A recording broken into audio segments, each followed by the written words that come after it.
day and welcome back to Elementary 72 Gaming. Now I'm back with another video in Eve Echoes in the final build series, and this time it's one of the all-time favorite ships that people run around in, the Dramiel. Now the Dramiel is a little bit of a pain, and although it is quite a powerful ship, it is mainly used for people who decide to go along the PvP side of things. It is much better at PvP than it is at PvE, but nonetheless this is a PvP type build for this particular ship. Here's a few things to note about the Dramiel. The Dramiel is extraordinarily quick when it flies. Number two, it has a very quick warp time, which makes it one of the best ships for trapping ships in traps. So when someone is doing a mission and they're trying to run away from you, the Dramiel is one of the best tackles you can ever use. Obviously, it has standard weaknesses in the form of double web of fire will always put it in trouble, and something like a Drake or a Cyclone can finish off the ship if you have it trapped with enough force. So if you have a high enough level web of fire, for example Predator, this ship won't be able to escape you unless the pilot is smart enough to have used an afterburner over a micro warp drive. If they use a micro warp drive, then they really can't do much to escape from their close range quarters if it's a PvP battle. That's one of the things I'm just going to mention about the PvP on the ship. As I said, I'm just going to do very limited PvP. It has 3 weapon slots, 3 mid, 3 low slots, 3 engineering, and 3 navigation rigs. So 3 weapon, 3 navigation rigs. And this ship is really one of the best. It's actually one of the 2 strongest when it comes to tackling and taking out opponents. The second strongest from taking out opponents, I'd say, is the Daredevil, and the strongest for all fighting in terms of PvP would have to be the Worm. The strongest in overall defensive offensive capability would be the Succubus, and one of the most aggressive for PvP equal level battles is the Cura, the Crewer, sorry. So let's get into its stats. Its roll bonus gives it a 50% warp speed bonus. So in warp, this ship is even faster than most ships. Even though this is a small ship, if you have to fly up against it with any other ship, you're not really going to stand a chance to catch it once it starts running. It gives it the advantage when running away from combat. It also gives it the advantage on chasing. So if you are going to chase someone who is in anything but a Dramiel, this is the best ship to use. It will be able to jump between gates very quickly. It has a faster warp speed, and you do have a chance of cutting off an opponent before they get to the next gate. So if you use this here correctly, you can actually cut off somebody else. As you can see, it has plus 50% warp acceleration, so it gets into max warp 50% faster. This adds to that whole ability of it catching others, along with it running away faster. So that is one of the best things about the ship. Damage control activation time, plus 5 seconds. Now 5 seconds of additional damage control unit activation time is something that is unbelievably useful for these ships. It makes you almost unbeatable with those type of rigs. Obviously, I'm saying almost unbeatable depending on what you're facing off against. It gives you 10 seconds of unbeatable time basically, and then you're back to normal. 10 seconds is a lot for something as small as a Dramiel, especially considering that its healing rigs and its usage rigs are that small. They're going to give it quite a lot of time in the overall recovery. Depending on how you build the ship, it might be able to take on anything from a T7 encounter all the way to a T9 encounter. I'm not sure if it can take on a a T10 encounter. A T9 is basics. I know I've seen people running around with Dramiels in T9 dead spaces. They've been in there from the first room all the way to the last room. They weren't effective hitters when it came to damage, but they were capable of trapping items, trapping the fast ships, and having everybody else catch on to it. Then they were also very fast to get away from other ships because they can micro warp quite quickly, and with the warp speed acceleration bonus, they can get away from the fight a lot faster, heal up, and get back through the top rooms. Okay, now the next thing is the advanced small cannon research gives you plus 10% damage and minus 5% activation time. That's a 50% increase in small cannon damage and a 25% increase in fire rate. So this ship is going to decimate opponents. One thing to note about it is definitely useful for PvP. In PvE, that faster damage input time doesn't really affect you when you have that big of a ship, because it really isn't much of a difference. But in terms of PvP, the small little incremental damage that it adds to you does make a big difference, because it can tick off against you when this ship is paired up correctly. All these small ships must be paired with other ships to take out bigger and more dangerous ships effectively. I'm one of the rare few individuals who flies around with double webs at all time, and every once in a while I switch out to a warp scrambler. So not a warp scrambler, a warp disruptor. I think it's a disruptor, I'm not sure, but nonetheless I do swap out to those items, and I have been known for taking out faction class ships with a battleship. So not a battleship, with a battle cruiser. So yeah, that's how it goes. Battle cruiser taking out faction class smaller vessels. I've taken out faction cruisers, and I've taken out faction frigates. That amount of slowing that I do is really devastating to the ships. They don't stand enough of a chance to get away, and most of the time they aren't equipped enough to actually take on the heavy firepower from something like a Drake. Drake can do upwards of 4k damage per single hit, and if you get caught by 2 volleys with something as small as a Dramiel, you generally lose all your defense. Okay, the advanced frigate command bonus is plus 7.5% cannon tracking speed and plus 10% accuracy fall off. Now if you look at this, that's a 37.5% additional tracking speed. That means you can track a much bigger ratio with the ship to get maximum output. You also get a 50% fall off bonus to this vessel, so it gives you more range with whatever weapon you're going to use on it. Overall defense, right, there we go, 4,738. Same class as a cruiser.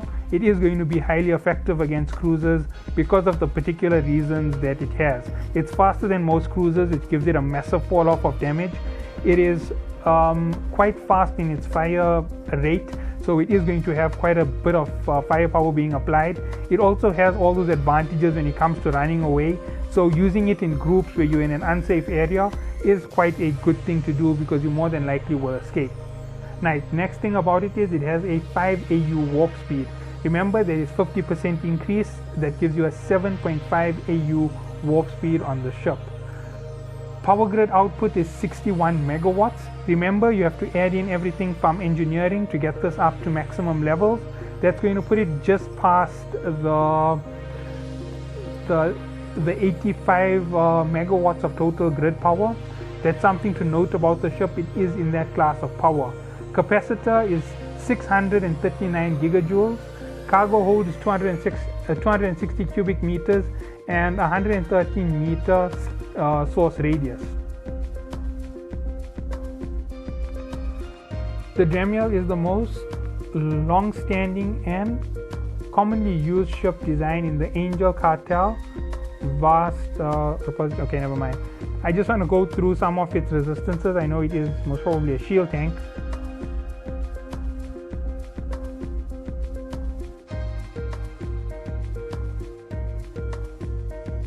Really struggling to open that menu.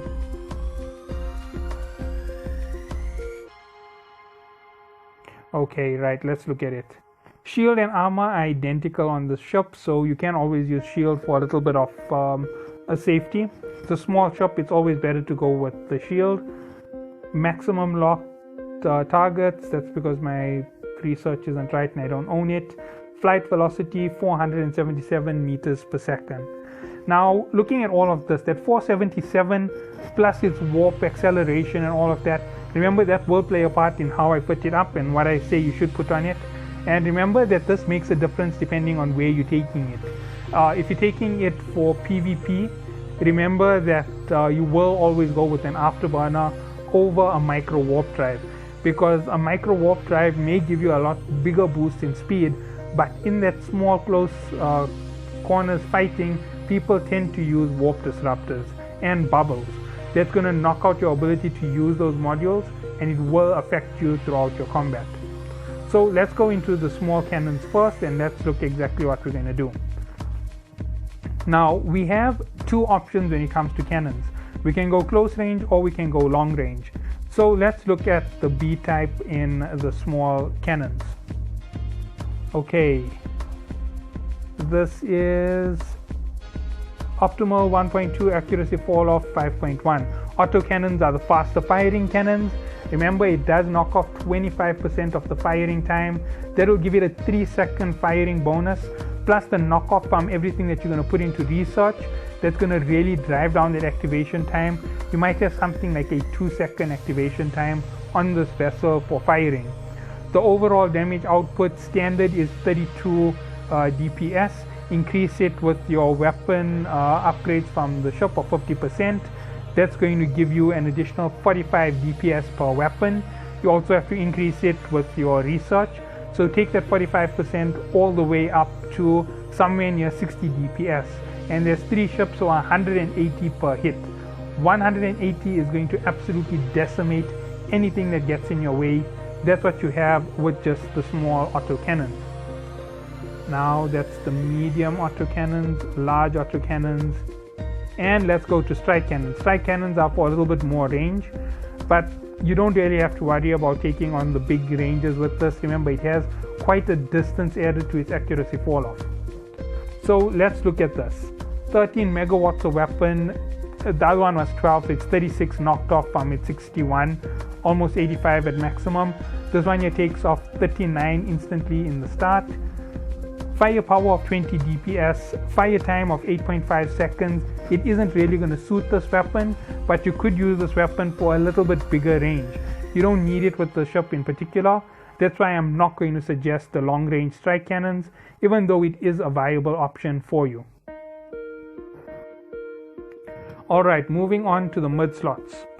We're going to look at electronic warfare on the ship, just like any other one for the PvE strike capability. It has 3 slots, so double Weber fire and a Nosferatu. Now obviously we know that from the recommendation it's 36 megawatts gone instantly. This is going to add another 2 that will take you up to 38 megawatts, and a Nosferatu as what you're going to use to balance out your ship in the small class. Will go straight up to the Falkris level. 9 megawatts added to that total. That still leaves you at 45 megawatts.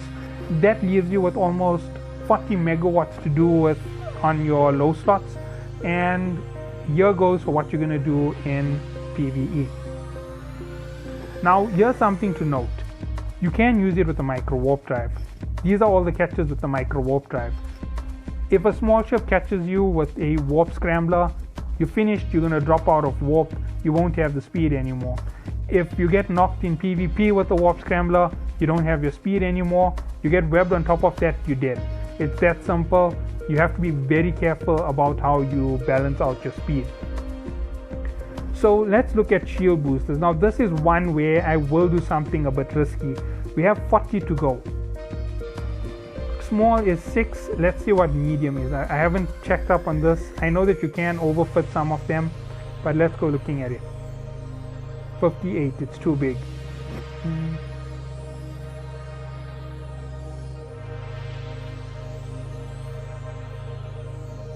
126, 36 megawatts. It's still very big. Not really the best. I'd rather go with the B type. Small, it becomes more efficient. It's overall a much better way to do things. 6 megawatts, 115. It is slightly slower than the other one. You know what? It still is efficient. 4 seconds to an activation. I'm gonna go with the shield booster. Now, I'm not going to do anything to improve the resistance of the shield. No, the next thing I'm going is for a damage control unit. Sorry. Because this ship is one of the only ships which actually benefit from a damage control unit. Now, as you can see, it's a 1 megawatt unit. 800% resistance buff on all buffs on the ship. Plus, it already instantly increases your resistance from the moment that it's activated. You don't have to worry about adding a percentage to your resistance when it comes to the activation time. This is the permanent resistances, right? So this is what it's throwing onto your ship. It increases everything instantly. Plus it has that 800% buff for how many seconds is this? 13. With the addition of that module on it, that gives it an 18-second boost. Reactivation time is 150 seconds. With your research, that time does come down if I'm correct. If I'm incorrect, it stays at 150. That's 2.5 minutes. So nonetheless, every 2.5 minutes, you're going to have almost 20 seconds of full recharge time. That's 5 full recharges.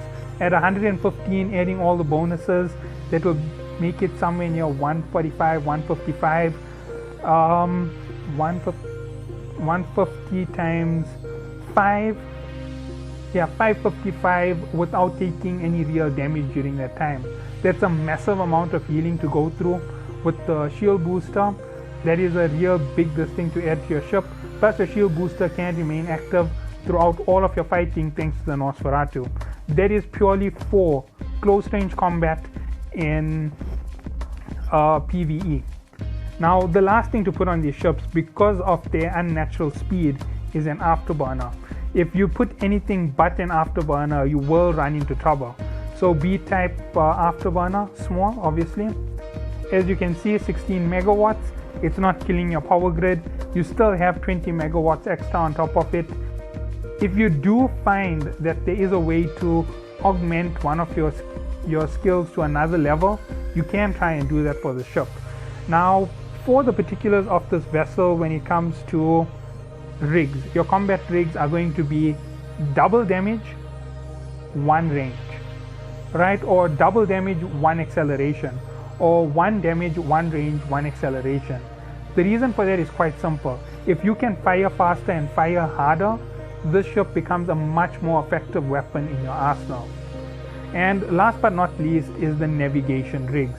For your navigation rigs, you're simply going to do as follows. 1 power grid extender, right? Now I know, not power grid extender, 1 capacitor extension on the ship. The reason is, although everything on the ship isn't too heavy, you're expecting to run your shield non-stop 24/7. It will not stop for 1 second. And you're going to be running your afterburner non-stop. You're going to be counting on your shield regen to pull up your shield again. You're going to be counting on all of your research to be really fixing you at the highest rate possible.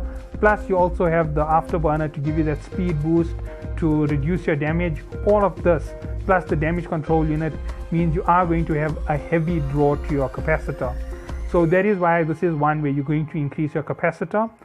Then you're going to go with an auxiliary thruster, and last but not least, an auxiliary thruster. Now obviously there was another option. You can go auxiliary thruster,